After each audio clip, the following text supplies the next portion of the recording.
He had remade himself into a man of power. And indeed, the first people other than aristocrats to play openly with their image in Western society were artists and writers, and later on dandies and bohemians. Today, the concept of self-creation has slowly filtered down to the rest of society, and has become an ideal to aspire to. Like Velázquez, you must demand for yourself the power to determine your position in the painting, and to create your own image.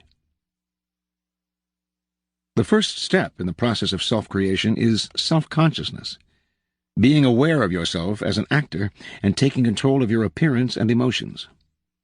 As Diderot said, the bad actor is the one who is always sincere. People who wear their hearts on their sleeves out in society are tiresome and embarrassing. Their sincerity notwithstanding, it is hard to take them seriously.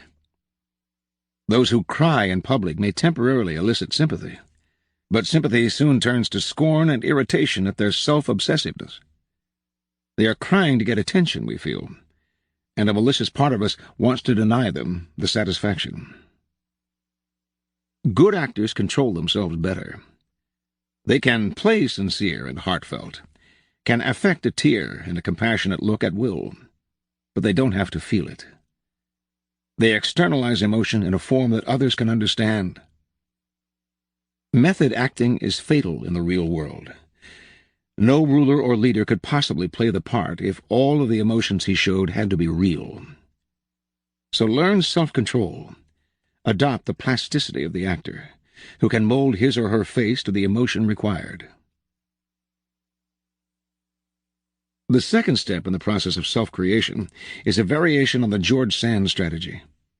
The creation of a memorable character, one that compels attention, that stands out above the other players on the stage. This was the game Abraham Lincoln played. The homespun common countryman, he knew, was the kind of president that America had never had but would delight in electing. Although many of these qualities came naturally to him, he played them up. The hat and clothes, the beard. No president before him had worn a beard. Lincoln was also the first president to use photographs to spread his image, helping to create the icon of the homespun president. Good drama, however, needs more than an interesting appearance or a single standout moment. Drama takes place over time. It is an unfolding event. Rhythm and timing are critical. One of the most important elements in the rhythm of drama is suspense. Houdini, for instance, could sometimes complete his escape acts in seconds, but he drew them out to minutes to make the audience sweat. The key to keeping the audience on the edge of their seats is letting events unfold slowly, then speeding them up at the right moment, according to a pattern and tempo that you control. Great rulers from Napoleon to Mao Zedong have used theatrical timing to surprise and divert their public. Franklin Delano Roosevelt understood the importance of staging political events in a particular order and rhythm. At the time of his 1932 presidential election, the United States was in the midst of a dire economic crisis. Banks were failing at an alarming rate. Shortly after winning the election, Roosevelt went into a kind of retreat. He said nothing about his plans or his cabinet appointments. He even refused to meet the sitting president, Herbert Hoover, to discuss the transition.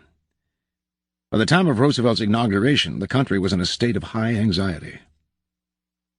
In his inaugural address, Roosevelt shifted gears.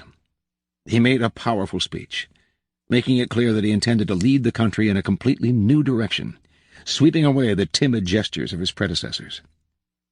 From then on, the pace of his speeches and public decisions, cabinet appointments, bold legislation, unfolded at an incredibly rapid rate.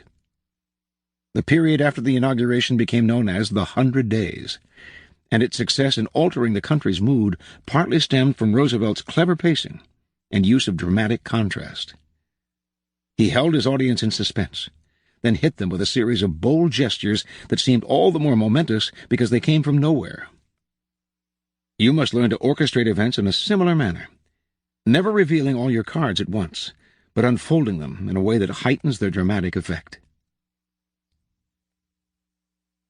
Besides covering a multitude of sins, good drama can also confuse and deceive your enemy. During World War II, the German playwright Bertolt Brecht worked in Hollywood as a screenwriter. After the war, he was called before the House Committee on Un-American Activities for his supposed communist sympathies. Other writers who had been called to testify planned to humiliate the committee members with an angry, emotional stand. Brecht was wiser. He would play the committee like a violin, charming them while fooling them as well.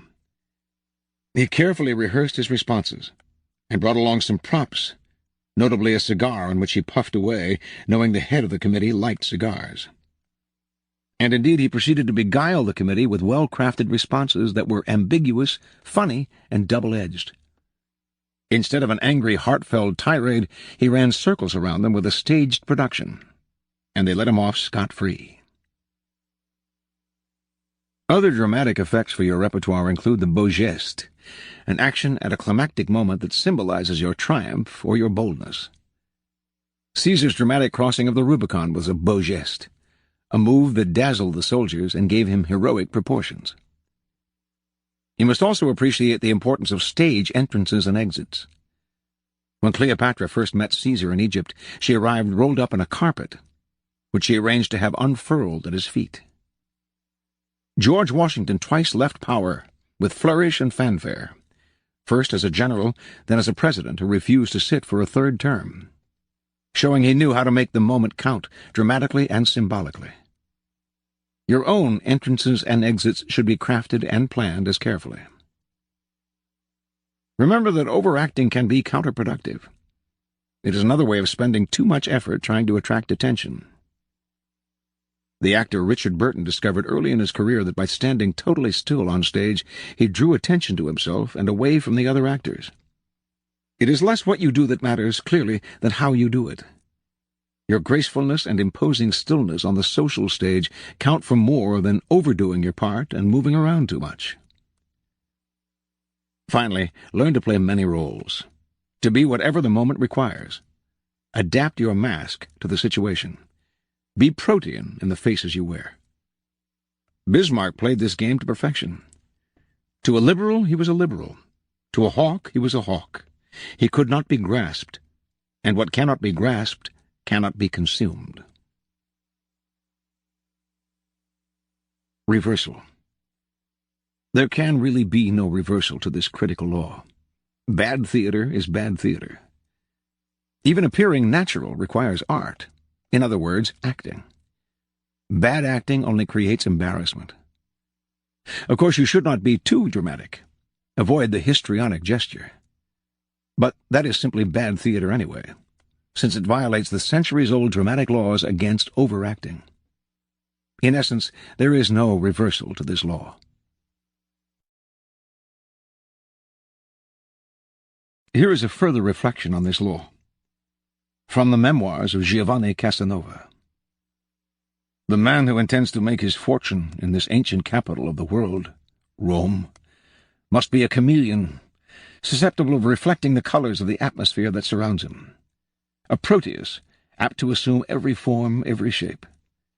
He must be supple, flexible, insinuating, close, inscrutable, often base, sometimes sincere, sometimes perfidious, always concealing a part of his knowledge, indulging in but one tone of voice, patient, a perfect master of his own countenance, as cold as ice when any other man would be all fire. And if, unfortunately, he is not religious at heart, a very common occurrence for a soul possessing the above requisites, he must have religion in his mind, that is to say, on his face, on his lips, in his manners. He must suffer quietly, if he be an honest man, the necessity of knowing himself an arrant hypocrite. The man whose soul would loathe such a life should leave Rome and seek his fortune elsewhere. I do not know whether I am praising or excusing myself, but of all those qualities I possessed but one, namely, flexibility.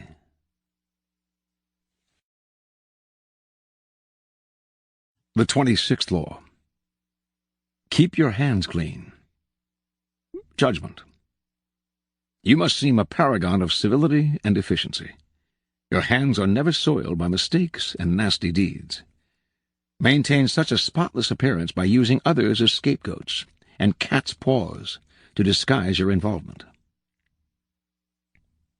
Part 1. Conceal your mistakes. Have a scapegoat around to take the blame. Our good name and reputation depend more on what we conceal than on what we reveal. Everyone makes mistakes, but those who are truly clever manage to hide them and to make sure someone else is blamed.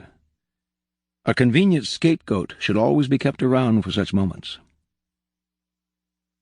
Observance of the Law, number 1. Near the end of the 2nd century A.D., as China's mighty Han Empire slowly collapsed, the great general and imperial minister Cao Cao emerged as the most powerful man in the country.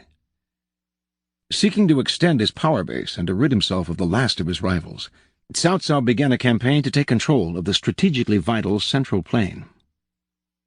During the siege of a key city, he slightly miscalculated the timing for supplies of grain to arrive from the capital. As he waited for the shipment to come in, the army ran low on food, and Cao Cao was forced to order the chief of commissariat to reduce its rations. Cao Cao kept a tight rein on the army, and ran a network of informers. His spies soon reported that the men were complaining, grumbling that he was living well while they themselves had barely enough to eat. Perhaps Cao Cao was keeping the food for himself, they murmured. If the grumbling spread, Cao Cao could have a mutiny on his hands. He summoned the chief of commissariat to his tent. "I want to ask you to lend me something, and you must not refuse," Cao Cao told the chief. "What is it?" the chief replied. "I want the loan of your head to show to the troops," said Cao Cao. "But I've done nothing wrong," cried the chief. "I know," said Cao Cao with a sigh. "But if I do not put you to death, there will be a mutiny. Do not grieve. After you're gone, I'll look after your family." Put this way, the request left the chief no choice, so he resigned himself to his fate and was beheaded that very day. Seeing his head on public display, the soldiers stopped grumbling. Some saw through Cao Cao's gesture, but kept quiet, stunned and intimidated by his violence, and most accepted his version of who was to blame, preferring to believe in his wisdom and fairness than in his incompetence and cruelty. Interpretation. Cao Cao came to power in an extremely tumultuous time. In the struggle for supremacy in the crumbling Han Empire, enemies had emerged from all sides.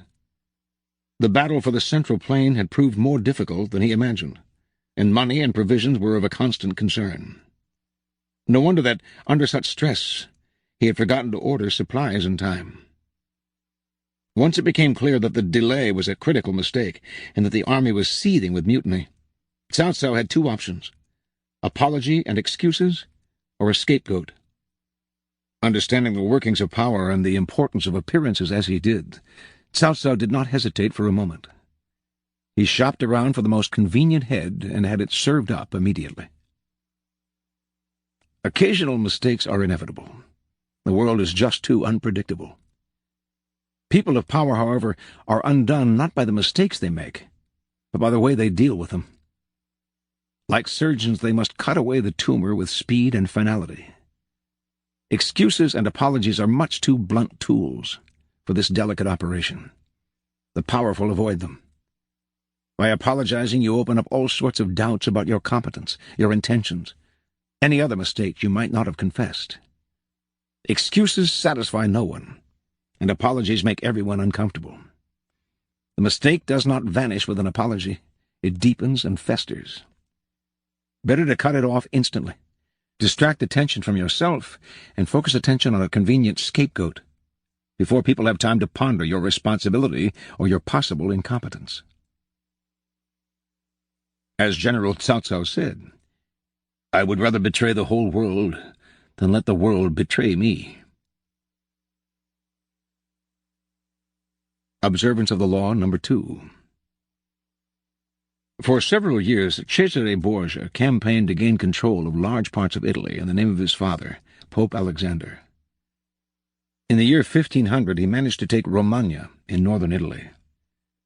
The region had for years been ruled by a series of greedy masters who had plundered its wealth for themselves. Without police or any disciplining force, it had descended into lawlessness.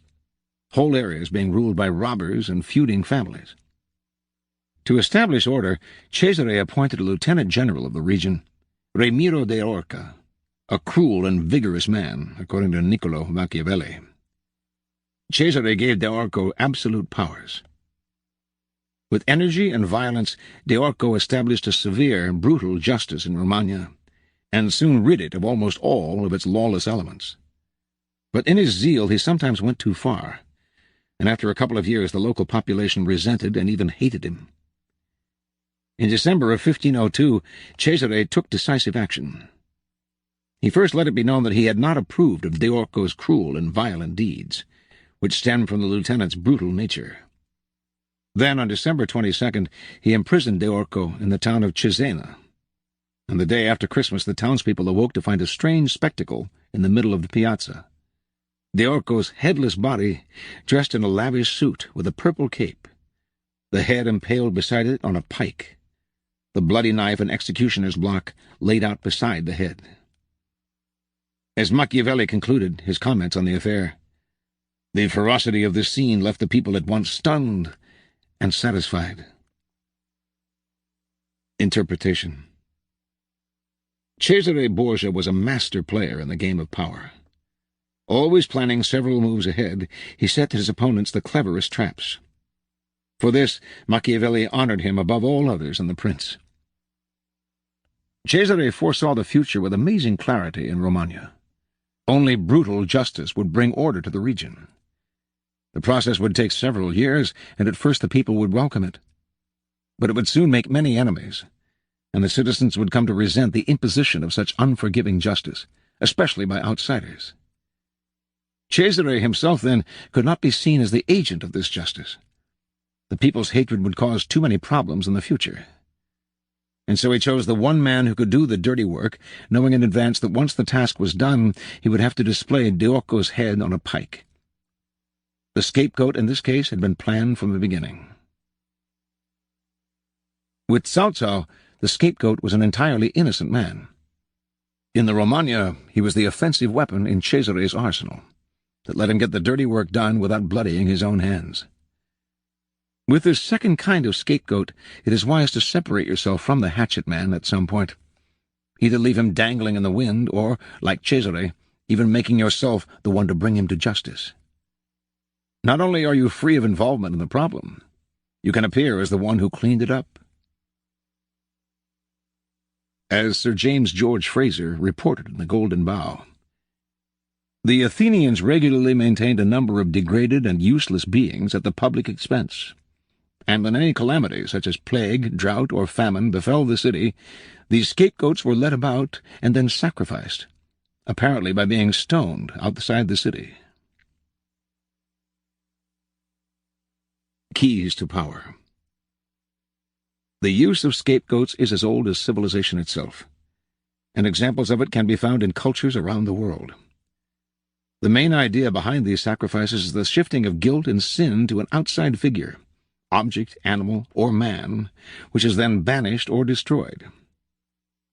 The Hebrews used to take a live goat, hence the term scapegoat, upon whose head the priest would lay both hands while confessing the sins of the children of Israel. Having thus had those sins transferred to it, the beast would be led away and abandoned in the wilderness. With the Athenians and the Aztecs, the scapegoat was human, often a person fed and raised for the purpose. Since famine and plague were thought to be visited on humans by the gods in punishment for wrongdoing, the people suffered not only from the famine and plague themselves, but from blame and guilt. They freed themselves of guilt by transferring it to an innocent person, whose death was intended to satisfy the divine powers and banish the evil from their midst.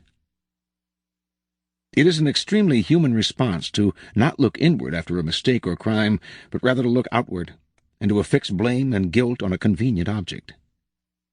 When the plague was ravaging Thebes, Oedipus looked everywhere for its cause, everywhere except inside himself and his own sin of incest, which had so offended the gods and occasioned the plague.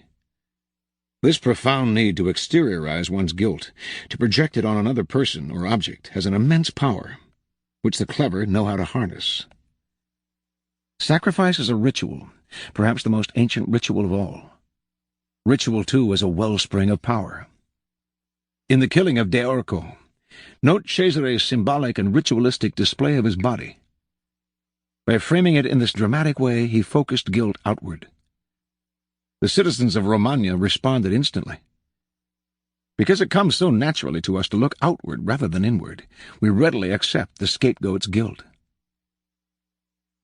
The bloody sacrifice of the scapegoat seems a barbaric relic of the past, but the practice lives on to this day, if indirectly and symbolically.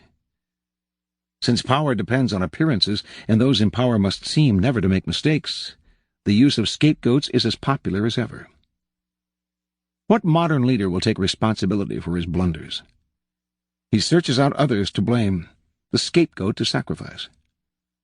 When Mao Zedong's Cultural Revolution failed miserably, he made no apologies or excuses to the Chinese people.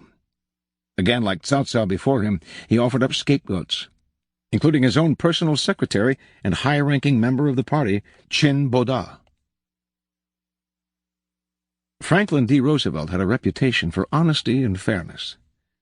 Throughout his career, however, he faced many situations in which being a nice guy would have spelled political disaster.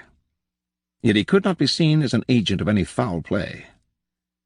For 20 years, then, his secretary, Lewis Howe, played the role d'Arco had.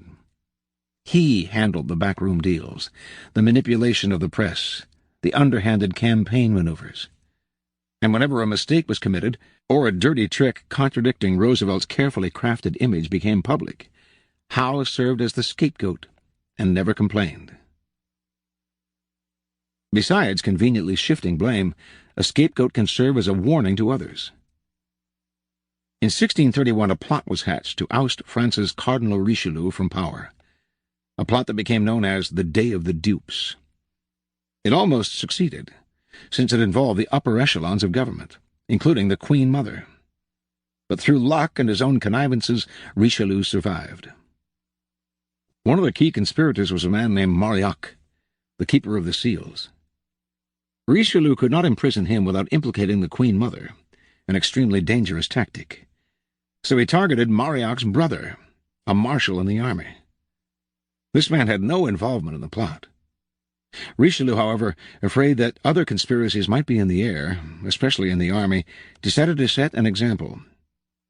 He tried the brother on trumped-up charges and had him executed. In this way, he indirectly punished the real perpetrator, who had thought himself protected, and warned any future conspirators that he would not shrink from sacrificing the innocent to protect his own power. In fact, it is often wise to choose the most innocent victim possible as a sacrificial goat. Such people will not be powerful enough to fight you, and their naive protests may seem as protesting too much, may be seen, in other words, as a sign of their guilt. Be careful, however, not to create a martyr. It is important that you remain the victim, the poor leader betrayed by the incompetence of those around you. If the scapegoat appears too weak and his punishment too cruel, you may end up the victim of your own device. Sometimes you should find a more powerful scapegoat, one who will elicit less sympathy in the long run. In this vein, history has time and again shown the value of using a close associate as a scapegoat. This is known as the fall of the favorite. Most kings had a personal favorite at court, a man whom they singled out, sometimes for no apparent reason, and lavished with favors and attention. But this court favorite could serve as a convenient scapegoat in case of a threat to the king's reputation. The public would readily believe in the scapegoat's guilt. Why would the king sacrifice his favorite unless he were guilty? And the other courtiers, resentful of the favorite anyway, would rejoice at his downfall. The king, meanwhile, would rid himself of a man who, by that time, had probably learned too much about him, perhaps becoming arrogant and even disdainful of him. Choosing a close associate as a scapegoat has the same value as the fall of the favorite. You may lose a friend or aide, but in the long-term scheme of things, it is more important to hide your mistakes than to hold on to someone who one day will probably turn against you. Besides, you can always find a new favorite to take his place. Part 2. Make use of the cat's paw. In the fable, the monkey grabs the paw of his friend the cat and uses it to fish chestnuts out of the fire. thus getting the nuts he craves without hurting himself. If there is something unpleasant or unpopular that needs to be done, it is far too risky for you to do the work yourself. You need a cat's paw, someone who does the dirty, dangerous work for you. The cat's paw grabs what you need, hurts whom you need hurt, and keeps people from noticing that you are the one responsible. Let someone else be the executioner or the bearer of bad news, while you bring only joy and glad tidings. Observance of the Law, number 1. In 59 B.C., the future Queen Cleopatra of Egypt, then 10 years old, witnessed the overthrow and banishment of her father, Ptolemy XII, at the hand of his elder daughters, her own sisters. One of the daughters, Berenice, emerged as the leader of the rebellion, and to ensure that she would now rule Egypt alone, she imprisoned her other sisters and murdered her own husband. This may have been necessary as a practical step to secure her rule. But that a member of the royal family, a queen no less, would so overtly exact such violence on her own family horrified her subjects, and stirred up powerful opposition. 4 years later, this opposition was able to return Ptolemy to power, and he promptly had Berenice and the other elder sisters beheaded. In 51 B.C., Ptolemy died, leaving 4 remaining children as heirs.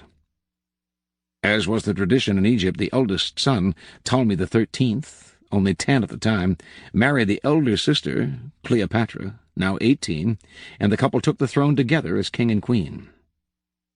None of the 4 children felt satisfied with this. Everyone, including Cleopatra, wanted more power. A struggle emerged between Cleopatra and Ptolemy, each trying to push the other to the side.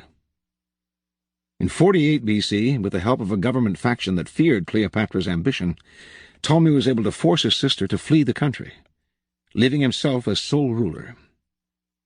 In exile, Cleopatra schemed. She wanted to rule alone and to restore Egypt to its past glory, a goal she felt none of her other siblings could achieve. Yet as long as they were alive, she could not realize her dream. And the example of Berenice had made it clear that no one would serve a queen who was seen murdering her own kind. Even Ptolemy XIII hadn't dared murder Cleopatra, although he knew she would plot against him from abroad. Within a year after Cleopatra's banishment, the Roman dictator Julius Caesar arrived in Egypt, determined to make the country a Roman colony. Cleopatra saw her chance. Re-entering Egypt in disguise, she traveled hundreds of miles to reach Caesar in Alexandria. Legend has it that she had herself smuggled into his presence rolled up inside a carpet, which was gracefully unfurled at his feet, revealing the young queen. Cleopatra immediately went to work on the Roman.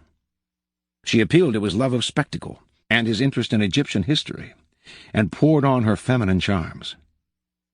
Caesar soon succumbed and restored Cleopatra to the throne. Cleopatra's siblings seethed. She had outmaneuvered them. Ptolemy XIII would not wait to see what happened next. From his palace in Alexandria, he summoned a great army to march on the city and attack Caesar. In response, Caesar immediately put Ptolemy and the rest of the family under house arrest. But Cleopatra's younger sister, Arsinoe, escaped from the palace and placed herself at the head of the approaching Egyptian troops, proclaiming herself Queen of Egypt. Now Cleopatra finally saw her chance. She convinced Caesar to release Ptolemy from house arrest, under the agreement that he would broker a truce. Of course, she knew he would do the opposite, that he would fight Arsinoe for control of the Egyptian army. But this was to Cleopatra's benefit, for it would divide the royal family. Better still, it would give Caesar the chance to defeat and kill her siblings in battle. Reinforced by troops from Rome, Caesar swiftly defeated the rebels. In the Egyptians' retreat, Ptolemy drowned in the Nile. Caesar captured Arsinoe and had her sent to Rome as a prisoner. He also executed the numerous enemies who had conspired against Cleopatra and imprisoned others who had opposed her.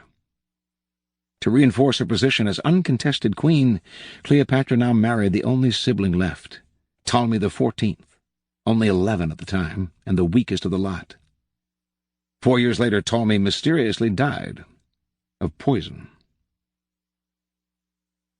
In 41 B.C., Cleopatra employed on a second Roman leader, Mark Antony, the same tactics she had used so well on Julius Caesar. After seducing him, she hinted to him that her sister Arsinoe, still a prisoner in Rome, had conspired to destroy him.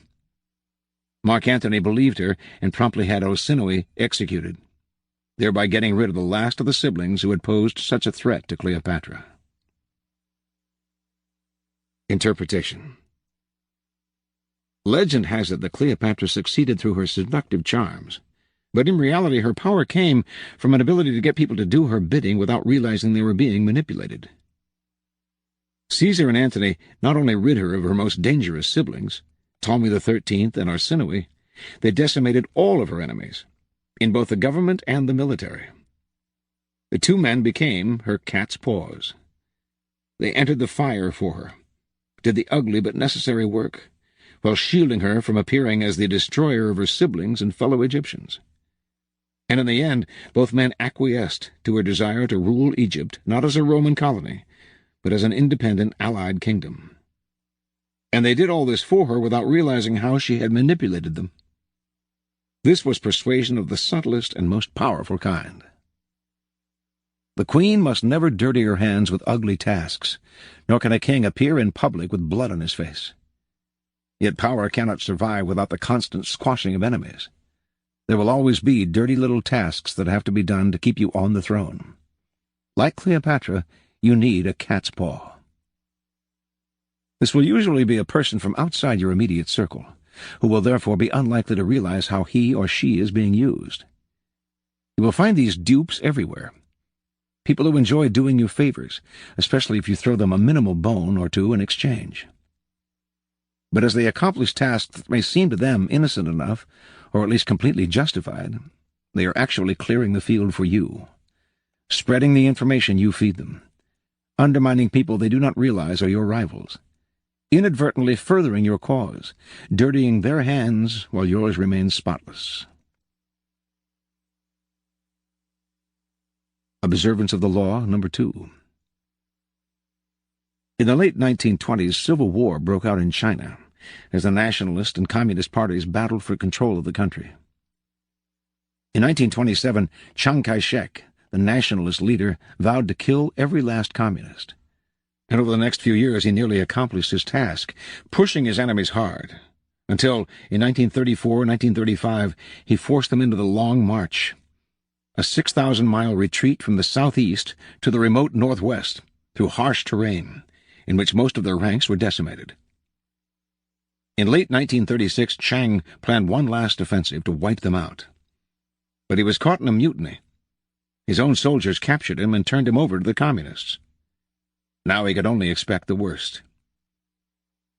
Meanwhile, however, the Japanese began an invasion of China, and much to Chiang's surprise, instead of killing him, the communist leader Mao Zedong proposed a deal. The communists would let him go and would recognize him as commander of their forces as well as his, if he would agree to fight alongside them against their common enemy. Chiang had expected torture and execution. Now he could not believe his luck. How soft these Reds had become. Without having to fight a rearguard action against the communists, he knew he could beat the Japanese, and then a few years down the line he would turn around and destroy the Reds with ease. He had nothing to lose and everything to gain by agreeing to their terms. The communists proceeded to fight the Japanese in their usual fashion, with hit-and-run guerrilla tactics, while the nationalists fought a more conventional war. Together, after several years, they succeeded in evicting the Japanese. Now, however, Chiang finally understood what Mao had really planned. His own army had met the brunt of the Japanese artillery, was greatly weakened, and would take a few years to recover. The communists, meanwhile, had not only avoided any direct hits from the Japanese, they had used the time to recoup their strength, and to spread out and gain pockets of influence all over China. As soon as the war against the Japanese ended, the Civil War started again. But this time the communists enveloped the weakened nationalists and slowly beat them into submission. The Japanese had served as Mao's cat's paw, inadvertently plowing the fields for the communists and making possible their victory over Chiang Kai-shek. Interpretation. Most leaders who had taken as powerful an enemy as Chiang Kai-shek prisoner would have made sure to kill him. But in doing so they would have lost the chance Mao exploited. Without the experienced Chiang as leader of the nationalists, the fight to drive the Japanese out might have lasted much longer, with devastating results. Mao was far too clever to let anger spoil the chance to kill two birds with one stone. In essence, Mao used two cat's paws to help him attain total victory. First, he cleverly baited Chiang into taking charge of the war against the Japanese. Mao knew the nationalists led by Chiang would do most of the hard fighting and would succeed in pushing the Japanese out of China, if they didn't have to concern themselves with fighting the communists at the same time. The nationalists, then, were the first cat's paw, used to evict the Japanese. But Mao also knew that in the process of leading the war against the invaders, the Japanese artillery and air support would decimate the conventional forces of the nationalists, doing damage it could take the communists decades to inflict. Why waste time and lives if the Japanese could do the job quickly? It was this wise policy of using one cat's paw after another that allowed the communists to prevail. There are two uses of the cat's paw: to save appearances, as Cleopatra did, and to save energy and effort. The latter case in particular demands that you plan several moves in advance, realizing that a temporary move backward, letting Chiang go, say, can lead to a giant leap forward.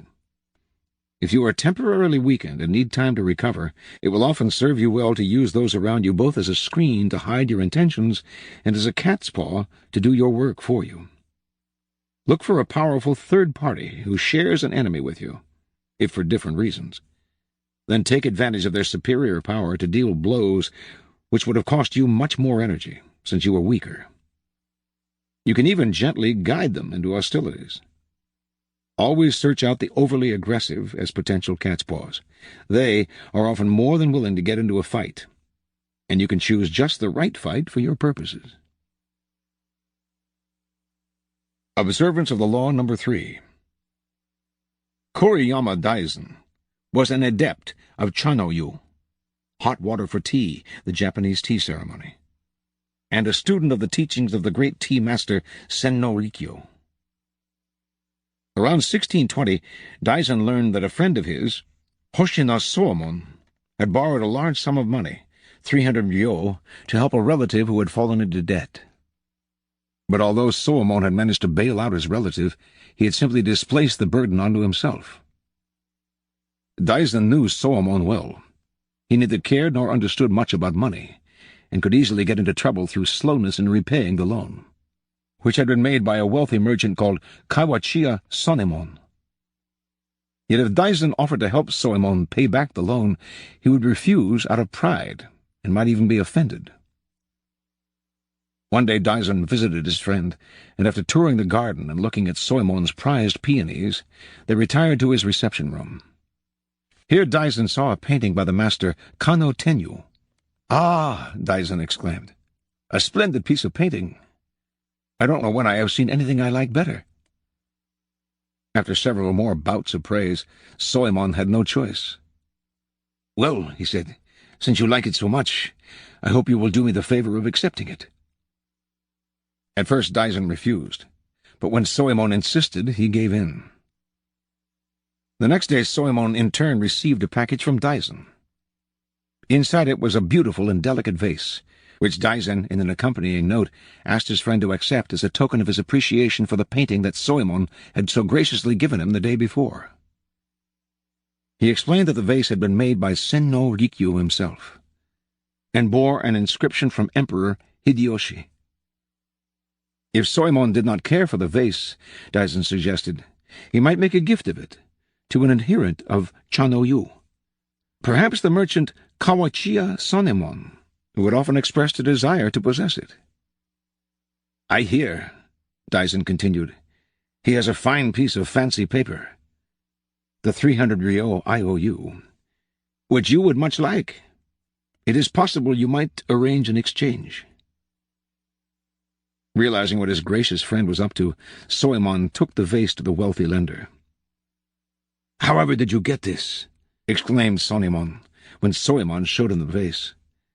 "I have often heard of it, but this is the first time I have ever seen it. It is such a treasure that it is never allowed outside the gate."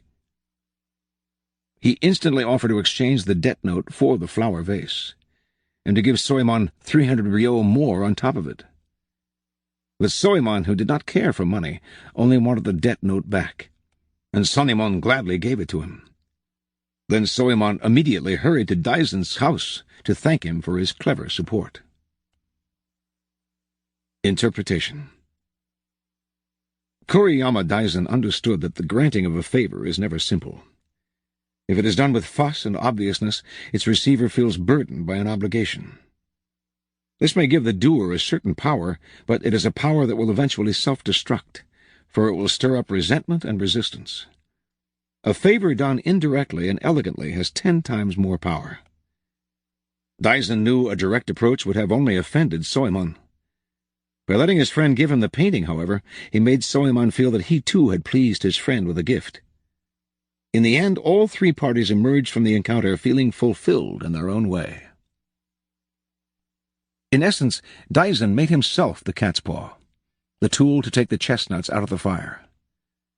He must have felt some pain in losing the vase, but he gained not only the painting, but, more important, the power of the courtier.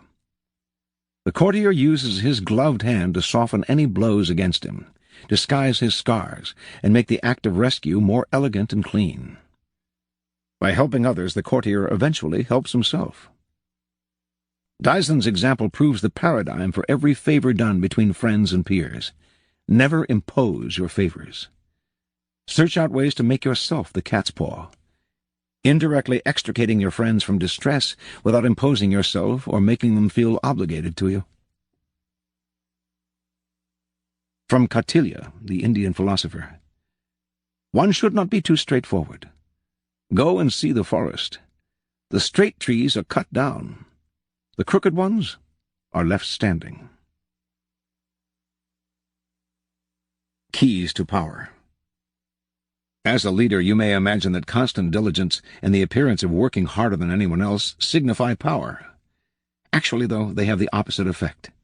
They imply weakness. Why are you working so hard? Perhaps you are incompetent and have to put in extra effort just to keep up. Perhaps you are one of those people who doesn't know how to delegate and has to meddle in everything. The truly powerful, on the other hand, never seem to be in a hurry or overburdened. While others work their fingers to the bone, they take their leisure. They know how to find the right people to put in the effort, while they save their energy and keep their hands out of the fire. Similarly, you may believe that by taking on the dirty work yourself, involving yourself directly in unpleasant actions, you impose your power and instill fear. In fact, you make yourself look ugly and abusive of your high position. Truly powerful people keep their hands clean. Only good things surround them, and the only announcements they make are of glorious achievements.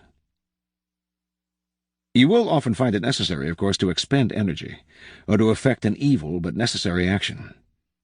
But you must never appear to be this action's agent. Find a cat's paw. Develop the arts of finding, using, and in time getting rid of these people when their cat's paw role has been fulfilled. On the eve of an important river battle, the great 3rd-century Chinese strategist Zhuge Liang found himself falsely accused of secretly working for the other side. As proof of his loyalty, his commander ordered him to produce 100,000 arrows for the army within 3 days, or be put to death. Instead of trying to manufacture the arrows, an impossible task, Liang took a dozen boats and had bundles of straw lashed to their sides. In the late afternoon, when mist always blanketed the river, he floated the boats toward the enemy camp. Fearing a trap from the wily Zhuge Liang, the enemy didn't attack the barely visible boats with boats of their own, but showered them with arrows from the bank. As Liang's boats inched closer, they redoubled the rain of arrows, which stuck in the thick straw. After several hours, the men hiding on board sailed the vessels quickly downstream, where Zhuge Liang met them and collected his 100,000 arrows. Zhuge Liang would never do the work that others could do for him. He was always thinking up tricks like this one. The key to planning such a strategy is the ability to think far ahead, to imagine ways in which other people can be baited into doing the job for you. An essential element in making this strategy work is to disguise your goal, shrouding it in mystery, like the strange enemy boats appearing dimly in the mist. When your rivals cannot be sure what you're after, they will react in ways that often work against them in the long run. In fact, they will become your cat's paws. If you disguise your intentions, it is much easier to guide them into moves that accomplish exactly what you want done, but prefer not to do yourself. This may require planning several moves in advance, like a billiard ball that bounces off the sides a few times before heading into the right pocket. The early 20th century American con artist, Yellow Kid Weil, knew that no matter how skillfully he homed in on the perfect wealthy sucker, if he, a stranger, approached this man directly, the sucker might become suspicious. So Weil would find someone the sucker already knew to serve as a cat's paw, someone lower on the totem pole who was himself an unlikely target and would therefore be less suspicious. Weil would interest this man in a scheme promising incredible wealth. Convinced the scheme was for real, the cat's paw would often suggest, without prompting, that his boss or wealthy friend should get involved. Having more cash to invest, this man would increase the size of the pot, making bigger bucks for all concerned. The cat's paw would then involve the wealthy sucker who had been Weil's target all along, but who would not suspect a trap, since it was his trusty subordinate who had roped him in. Devices like this are often the best way to approach a person of power. Use an associate or subordinate to hook you up with your primary target. The cat's paw establishes your credibility and shields you from the unsavory appearance of being too pushy in your courtship. The easiest and most effective way to use a cat's paw is often to plant information with him that he will then spread to your primary target. False or planted information is a powerful tool, especially if spread by a dupe whom no one suspects. You will find it very easy to play innocent and disguise yourself as the source. The strategic therapist Dr. Milton H. Erickson would often encounter among his patients a married couple in which the wife wanted the therapy, but the husband absolutely refused it. Rather than wasting energy trying to deal with the man directly, Dr. Erickson would see the wife alone, and as he talked he would interject interpretations of the husband's behavior that he knew would rile the husband up if he heard them. Sure enough, the wife would tell her husband what the doctor had said. After a few weeks, the husband would be so furious he would insist on joining his wife in the sessions, so he could set the doctor straight. Finally, you may well find cases in which deliberately offering yourself as the cat's paw will ultimately gain you great power. This is the ruse of the perfect courtier. Its symbol is Sir Walter Raleigh, who once placed his own cloak on the muddy ground so that Queen Elizabeth would not sully her shoes. As the instrument that protects a master or peer from unpleasantness or danger, you gain immense respect, which sooner or later will pay dividends. And remember, if you can make your assistant subtle and gracious rather than boastful and burdensome, your recompense will be that much more satisfying and powerful. Reversal. The cat's paw and the scapegoat must be used with extreme caution and delicacy. They are like screens that hide your own involvement in dirty work from the public. If at any moment the screen is lifted and you are seen as the manipulator, the puppet master, the whole dynamic turns around. Your hand will be seen everywhere, and you will be blamed for misfortunes you may have had nothing to do with. Once the truth is revealed, events will snowball beyond your control. In 1572, Queen Catherine de' Medicis of France conspired to do away with Gaspard de Coligny, an admiral in the French Navy and a leading member of the Huguenot, French Protestant community. Coligny was close to Catherine's son, Charles IX, and she feared his growing influence on the young king. So she arranged for a member of the Guise family, one of the most powerful royal clans in France, to assassinate him. Secretly, however, Catherine had another plan. She wanted the Huguenots to blame the Guises for killing one of their leaders, and to take revenge. With one blow, she would erase or injure two threatening rivals, Coligny and the Guise family. Yet both plans went awry. The assassin missed his target, only wounding Coligny.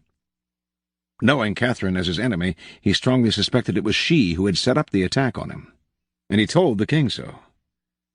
Eventually, the failed assassination and the arguments that ensued from it set off a chain of events that led to a bloody civil war between Catholics and Protestants, culminating in the horrifying massacre of St. Bartholomew's Eve, in which thousands of Protestants were killed. If you have to use a cat's paw or a scapegoat in an action of great consequence, be very careful. Too much can go wrong. It is often wiser to use such dupes in more innocent endeavors, where mistakes or miscalculations will cause no serious harm. Finally, there are moments when it is advantageous to not disguise your involvement or responsibility, but rather to take the blame yourself for some mistake. If you have power and are secure in it, you should sometimes play the penitent. With a sorrowful look, you ask for forgiveness from those weaker than you. It is the ploy of the king who makes a show of his own sacrifices for the good of the people. Similarly, upon occasion, you may want to appear as the agent of punishment, in order to instill fear and trembling in your subordinates. Instead of the cat's paw, you show your own mighty hand as a threatening gesture. Play such a card sparingly. If you play it too often, fear will turn into resentment and hatred. Before you know it, such emotions will spark a vigorous opposition that will someday bring you down. Get in the habit of using a cat's paw. It is far safer.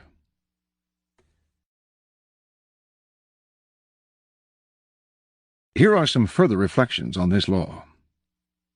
From a treasury of Jewish folklore. Keum Justice.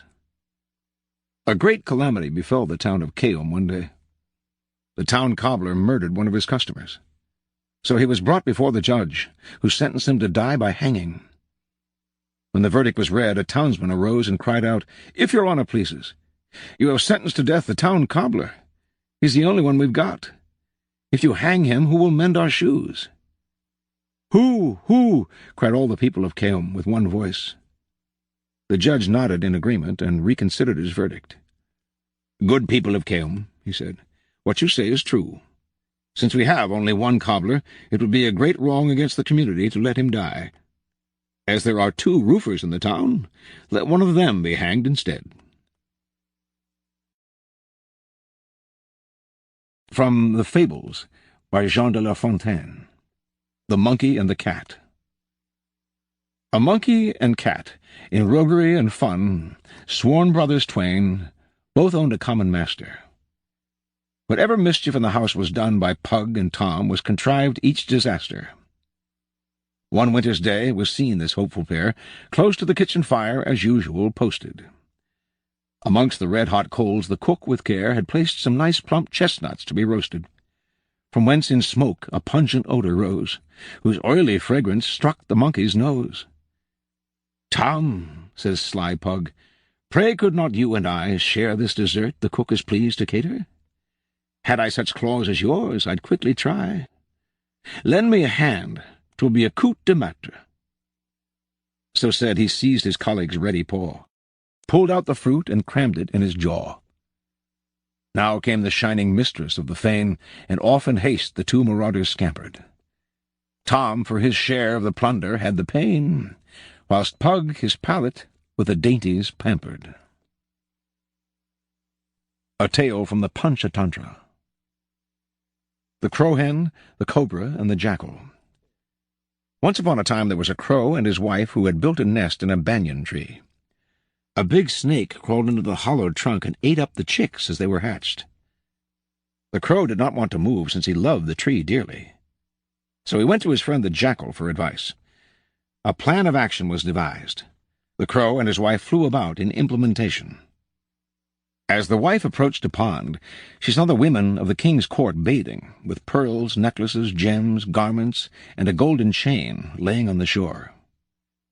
The crow-hen seized the golden chain in her beak and flew toward the banyan tree, with the eunuchs in pursuit. When she reached the tree, she dropped the chain into the hole. As the king's men climbed the tree for the chain, they saw the swelling hood of the cobra. So they killed the snake with their clubs, retrieved the golden chain, and went back to the pond. And the crow and his wife lived happily ever after.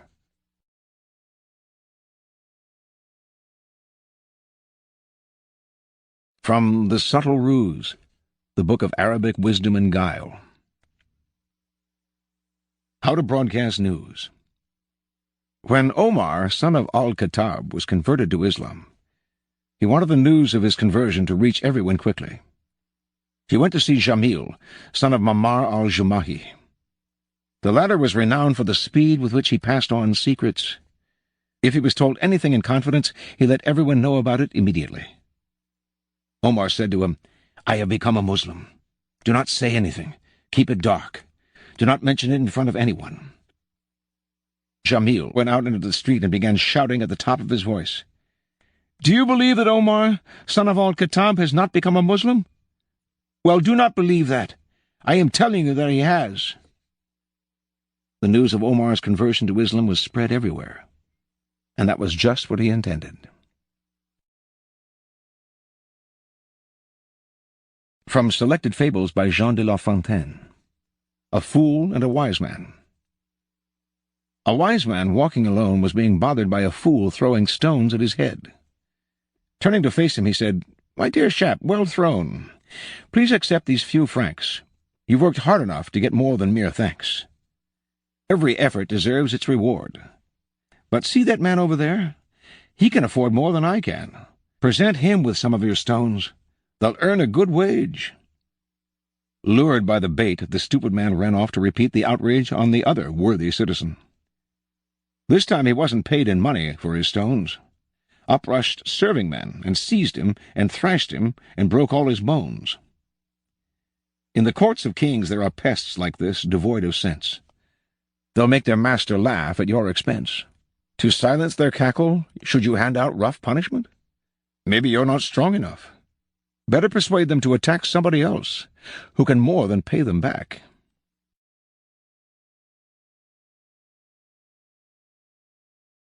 From Tales of the Dervishes by Idris Shah. The Indian Bird. A merchant kept a bird in a cage. He was going to India, the land from which the bird came, and asked it whether it could bring anything back for it. The bird asked for its freedom, but was refused. So he asked the merchant to visit a jungle in India and announce his captivity to the free birds who were there.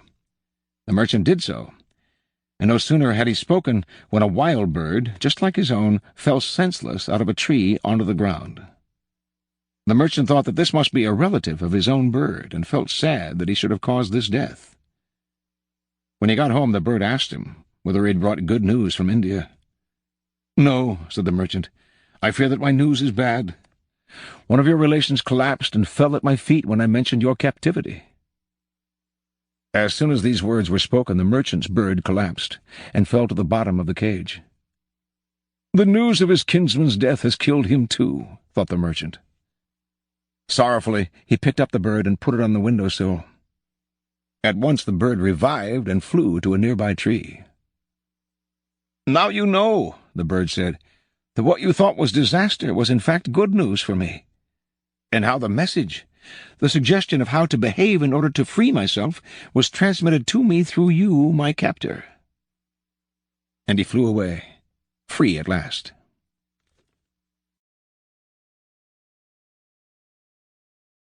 From the Old Testament, 2 Samuel chapters 11 through 12. David and Bathsheba. At the turn of the year, when kings take the field, David sent Joab out with his other officers and all the Israelite forces, and they ravaged Ammon and laid siege to Rabbah, while David remained in Jerusalem.